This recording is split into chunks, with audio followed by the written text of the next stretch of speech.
This is the new 2020 Aston Martin Vantage Roadster, and it's cool. Well, of course it's cool. It's the new Aston Martin with over 500 horsepower, but it's beautiful and it's special and it's expensive, and it's just coming out. And today, I'm going to review it. Before I get started, be sure to check out Cars and Bids, which is my new online enthusiast car auction website for modern enthusiast cars. If you're looking to sell something cool from the 1980s and up, Cars and Bids is the place to do it. And if you're looking to buy a cool modern enthusiast car, you will find the best variety and daily auctions on Cars and Bids. Check it out at carsandbids.com. First, a little background. The Aston Martin Vantage came out in the mid-2000s as Aston's entry-level model, and it was offered as a coupe or a convertible. The second generation Vantage came out a couple of years ago, but it's only been available as a coupe until now. Now, Aston has come out with the new Vantage Roadster. And like the coupe, there's a lot of Mercedes AMG under the hood and inside. Power comes from a 4-liter turbo V8, the same engine in the Mercedes AMG GT. Here it makes about 500 horsepower and about 500 pound-feet of torque. It also has the same transmission from the AMG GT, and well, it pretty much is an AMG GT under the skin. But on the skin, it's far different, of course, and in my opinion, more beautiful. It's also more expensive. The Vantage Roadster, this car starts right around $150,000. This one with options has a sticker price of just under $195,000. That's big money for the entry-level car, but then this is a special car. 0 to 60 in 3.7 seconds. It'll do 190 miles an hour, and it has the fastest convertible top in the car industry. Yes, that is something that Aston Martin actually highlights in their press materials. And today I'm going to show it to you, the top and all the rest. First, I'm going to take you on a tour of the new Vantage Roadster and show you all of the interesting quirks and features of the latest Aston Martin. Then I'm going to get it out on the road and drive it, and then I'll give it a DougScore.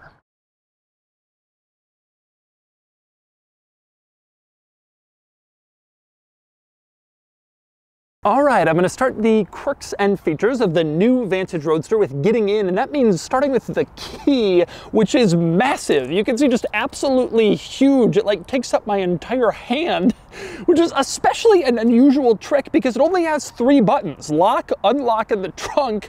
I have no idea why it's this big. I have seen cell phones this size. Hello, I'm calling you for my Vantage key. It's really huge. Anyway, getting in, you can see the door handle here is flush up against the body. I guess that's to make it look cool. If you want to actually open the door, you push the front part of the door handle. The rest of it pops out, and then you can pull the door open. Take another look at that. That's how you open the door in an Aston Martin.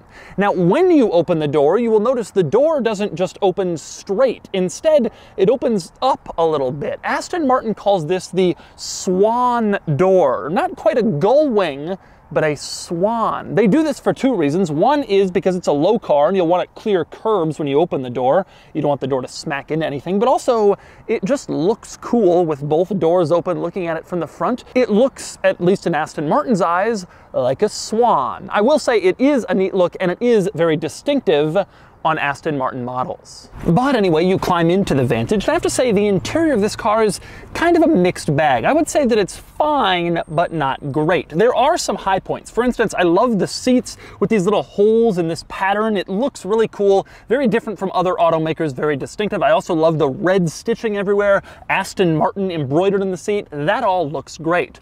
The problem is really in the center with this whole center control stack area, and there are a few issues here. For one thing, it all just kind of looks cheap. Everything in this area is plastic buttons everywhere you look, everywhere you touch. Now, this isn't a problem for a lot of automakers in their entry-level car, but when your entry car costs almost $200,000 with options, this stuff just doesn't really look all that good. And I have to say, I really don't like the font that Aston Martin uses on all of these buttons and switches. It looks like they just went with whatever the default font was for their their button and switch maker, except they made it italics, almost as if any nicer font would have been more expensive. In an age where everyone is paying so much attention to the fonts in their products, think Facebook, think Google, think Apple, it's just weird to see this ugly, kind of cheap-looking font as the default in an Aston Martin. Virtually every automaker has a nicer one. It might be a little nitpick, but when you combine that sort of cheap-looking font with the cheap-looking buttons, it doesn't look great. Another issue in the center control stack is there's simply too many buttons. I know some car enthusiasts say they prefer buttons to screens, but there's just a lot of them in here, a lot of different buttons, and it gets kind of overwhelming and confusing, and frankly, it's excessive. For example, this car has one button to lock the doors, and then a separate button elsewhere to unlock the doors. You have one button for the map light on the driver's side, and then another button on the other side for the other map light, whereas most automakers just, you press the light and they turn on. It's just a lot of buttons in here, all relatively cheap looking, all using that cheap looking font. At least the engine start-stop button looks cool. That still looks as classy and expensive as ever, probably because they borrowed it from other more expensive Aston Martin models. And by the way, around that start-stop button are the buttons that you use to change gear, park, reverse, neutral, drive. You can see they're labeled.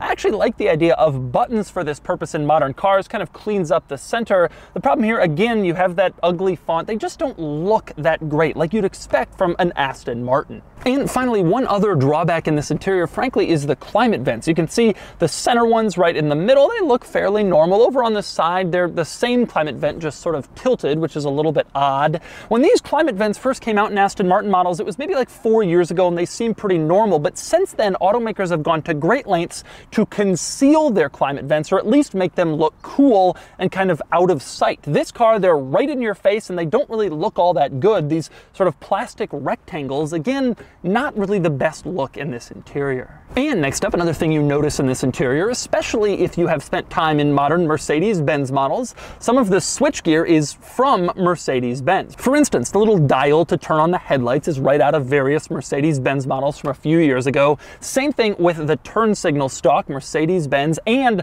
the cruise control stalk, which also comes off the steering column to the left. One interesting thing here is the fonts don't match. You can see the font from the cruise control stalk doesn't match that kind of cheap-looking Aston Martin font in the middle that I mentioned earlier, and of course that's because the buttons in the middle are from Aston, the cruise control stalk is from Mercedes-Benz, so it's kind of a weird mashup, although most people probably won't notice that or care. Now, speaking of Mercedes-Benz stuff in this car, probably Mercedes' biggest contribution to Aston Martin, aside from the engine, is the infotainment system. This is a Mercedes-Benz infotainment system, although not the newest one. It isn't the new MBUX system. In fact, I've heard it's part of Aston Martin and Mercedes' agreement that Mercedes will provide infotainment systems, but the previous generation infotainment, so Aston never quite has the best technology. Nonetheless, the benefit here is that you have a modern, well thought out infotainment system. This was used on a lot of Mercedes models, and so it was very well designed and well executed. Everything is reasonable and intuitive and well laid out. The drawback, of course, is it isn't the most modern system. It's not a touchscreen. It doesn't have a massive screen. It doesn't have a lot of the features you might get in a more recent Mercedes-Benz model. But it's better than the center screens in previous Aston models where they used a Garmin navigation system that looked so cheap and crappy. At least they have upgraded from that. I'll certainly give them credit there. Now, speaking of screens in this car, you move over to the gauge cluster and you might be surprised to see screens, full color screens, high resolution, which is what the latest automakers are doing. You wouldn't really expect maybe kind of old-fashioned Aston Martin to already be in the gauge cluster screen game, but they are, except there's an interesting drawback. A lot of automakers have one big screen in the gauge cluster and it's very configurable. This car has 3 separate screen areas, and as a result, it isn't very configurable. The middle one is always going to be your speedometer, tachometer. On the left, you have some gauges. On the right, you can change things a little, but not really all that much. And in fact, it kind of negates the purpose of having a screen at all because you can't really configure all that much about it. So basically, you're getting the same information from the screens that you would have previously gotten from an analog gauge cluster. So what's the point of screens at all? It really ought to be more configurable. But anyway, next up, we have to move on to one of this car's biggest party tricks, and that would be its roof. And like I said, yes, Aston Martin claims this is the fastest power convertible roof in the entire car industry. Before I show that to you, I want to show you where the switch is for it in a very odd place, not in the center like basically every other convertible. Instead, it's So on the driver's door panel below the window switches, there's your roof button. You pull it back and then the roof goes down, and yes, it is really, really fast. Aston says it goes down in 7 seconds. If you know anything about convertibles, you'll know that is pretty impressive. Now, if you want to send the roof back up, same deal, push the button, and then the roof goes back up. And again, it happens tremendously fast, probably about the same 7 seconds. Now, the reason that the roof is able to go up and down so fast is because it is simply so small. And that's certainly reflected in the interior space in this car. There's just not all that much. The coupe certainly feels bigger. That's even true over on the passenger side, where you have this massive dashboard that really intrudes on your knee room and legroom to an impressive degree. I was surprised. It's hard for me to get comfortable in the passenger seat of this car. It's easier on the driver's side. Now, that might be forgivable if there was a good reason for it, but it doesn't seem like there is. This car has no glove box. Over on the passenger side, nothing over here opens. You just have this massive knee room stealing dashboard that provides no real benefit.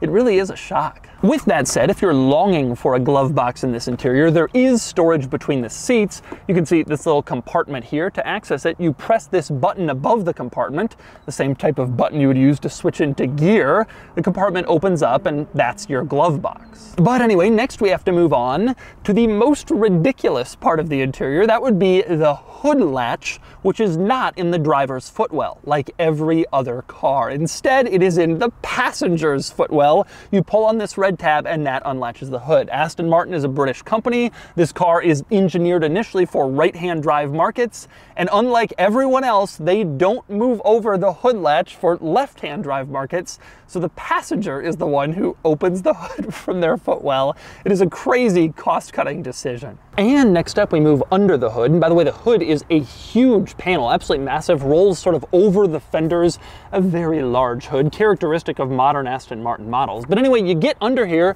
and you can see the engine. Now, there's nothing crazy or special or unusual under here except for the engine itself, 4-liter turbo V8, like I mentioned, from the Mercedes-AMG GT, which is an impressive car in its own right. Here, it makes about 500 horsepower and about 500 pound-feet of torque. Pretty strong numbers, 0 to 60 in 3.7 seconds. Now, since I'm around front, I should mention the headlights don't really have anything weird about them, no strange lighting items, but the tail lights certainly do. For one thing, you have this strip of tail light that starts low and then curves up in the middle and then finishes back low. It's kind of an odd look, but you also have kind of a weird design with what lights up. The turn signal and brake light is on the outside, basically outside of the trunk. That part lights up. Now, inside on the trunk lid, the light bar continues and curves up. When you have the headlights on, part of that is the tail light, but not all of it. The tail light does not stretch across the middle of this light bar. Instead, that's where your third brake light is when you put on the brakes. So you have kind of this weird segmented rear light bar that makes a curve. It certainly is different from a lot of the straight, flat rear light bars you see in a lot of other modern sports cars. And next up, speaking of unusual rear lighting, there's another unusual rear light back here. That would be the reverse light. It doesn't really have a place in this light bar, so they've put it right here in the middle below the license plate. It's tremendously tiny, but it's very bright. When it comes on, there's no question what it is. Nonetheless, it's kind of hidden out of the way. Now, also down low, of course, is the exhaust in this car, which sounds pretty good. Take a listen at startup.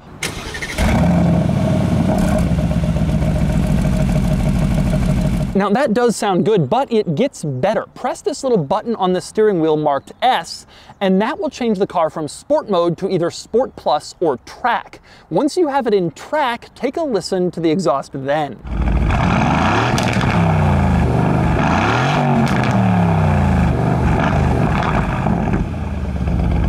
That is a pretty good exhaust note. When you're driving the car, you hear all sorts of burbles and crackles, and there really is a lot of drama. I really like it. By the way, I also like the fact that this car has no normal drive mode. There are only 3. You have Sport, Sport Plus, and Track. No normal, no eco. Things start in Sport, as it should be for a car like this. And next up, since I'm back here, I want to talk trunk. Now, to open the trunk, annoyingly, there's no button back here. There's no trunk popper anywhere to get it open easily. If you're walking up to the back of the car and like your hands are full, you can't open it like that. Instead, if you want to open the trunk, you're limited to a button on the driver's door panel, or you can press a button on the key fob, hold it down, and that will pop the trunk, and then you can open it up. And once you do, you discover It's not really all that large, fairly small in fact, although about normal for a convertible like this. The coupe certainly has more room in back, the convertible's less practical, but you expect that if you're getting a $200,000 exotic convertible. Now, to me, the only interesting things in the trunk are on the inside of the trunk lid. For one, you have a couple of straps. You're wondering what that's for? That would be the Aston Martin umbrella. You buy one of these, you get an umbrella, or maybe it costs extra, I don't remember, but either way, this is where you put your Aston Martin umbrella. It seems so perfect for a British car company to give you an umbrella with the purchase of a car and a place in the trunk specifically designed for it. The other interesting trunk item back here is the handle to close the trunk, not just some plastic thing you pull, but instead a nice leather handle. You pull on it and the trunk closes. And when you have closed the trunk, you can see back here you have the Aston Martin wings, like you would expect, but you also have the words Aston Martin printed out. Aston didn't used to do this. They've started in recent years, I guess, to clear up any potential confusion about what type of vehicle you're looking at.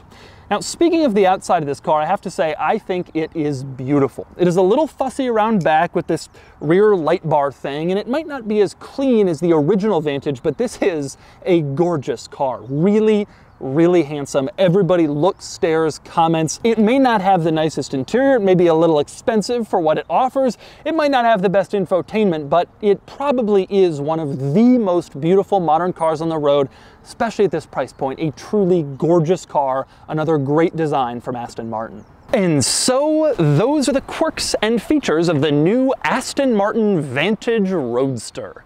Now it's time to get it out on the road and see how it drives. All right, driving the new Vantage Roadster. Now, unfortunately, I have to go top up due to sound, but you can do it pretty quickly, as we saw before. And the top is now up. Pretty easy. One quick thing I want to mention, even though I told you before there is no regular mode, just Sport, Sport Plus, and Track, the truth is that Sport is pretty regular. You don't really do much. You can really tell it's a pretty boring, non-exciting mode. Sport Plus, however, which I'm in now,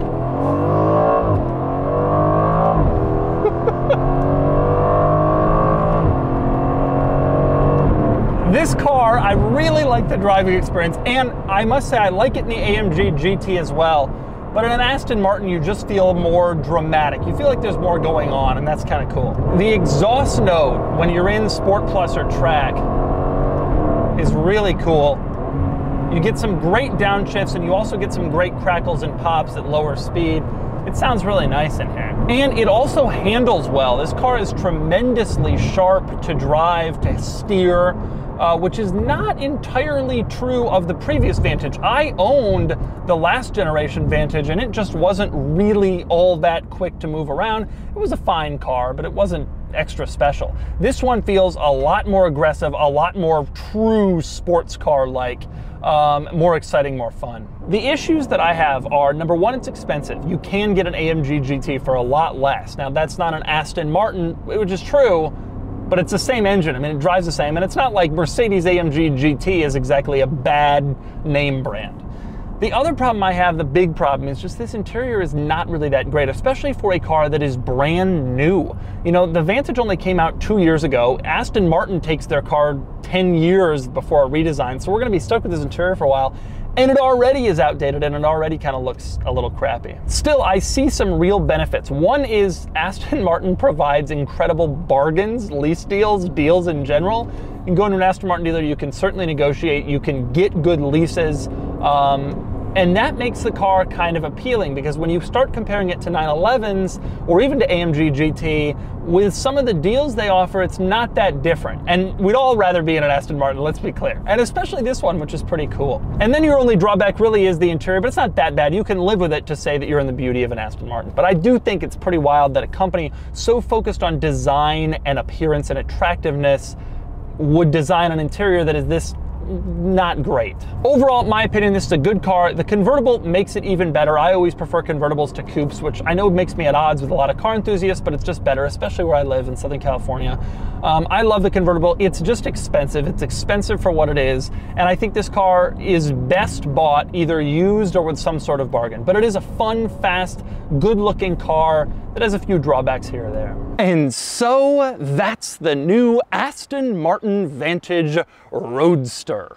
This is a cool car. I love the Mercedes-AMG GT, but this is better looking and more dramatic with a better brand name, Aston Martin. But it's also more expensive with an interior that doesn't quite live up to the cost. Still, this is a fun car and Aston is clearly heading in the right direction. And now it's time to give the new Vantage Roadster a DougScore. Starting with the weekend categories and styling, the Vantage Roadster is beautiful. Still a bit fussy in the back, not perfect, but beautiful, and it gets an 8 out of 10. Acceleration does 0 to 60 in around 3.7 seconds, and it gets an 8 out of 10. Handling is sharp, not mid-engine exotic sports car sharp, but good enough, and it gets an 8 out of 10. Fun factor is also excellent with the sound and the top-down enjoyment, and it gets an 8 out of 10. Finally, cool factor, and this is pretty exciting, although not as cool as some of the rarer, low-slung exotic cars, it gets a 7 out of 10 for a total weekend score of 39 out of 50. Next up are the daily categories and features. The Vantage is reasonably well equipped, but ultimately not on the cutting edge since it's using Mercedes-Benz technology from like 7 years ago, and it gets a 6 out of 10. Comfort is good, better than a lot of exotics, and it gets a 6 out of 10. Quality is fine. There's a lot of nice stuff in here, but I don't know, those plastic buttons, that font, it could be better. It gets a 7 out of 10, which is really low for a car at this price point. Practicality is normal for a 2-seat Roadster, and it gets a 2 out of 10. Finally, value, and at a $200,000 sticker price, this is just expensive. It's amazing too, of course, fast and fun and beautiful, but expensive. It gets a 5 out of 10 for a total daily score of 26 out of 50. Added up, and the DougScore is 65 out of 100, which places it here against other relevant cars. And you can see it stacks up at the very bottom, although close behind. The real comparison is this one, against its direct rivals, and you can see the Portofino and the new 911 Turbo S Cabriolet just do better. They're more fun in the weekend categories, not by much, but more importantly, they're better overall cars. Nicer interiors, they have a back seat, unusable though it is, it helps with practicality. They're faster. The Vantage Roadster is an excellent car, but a little improvement or a lower price, and it could be a great one.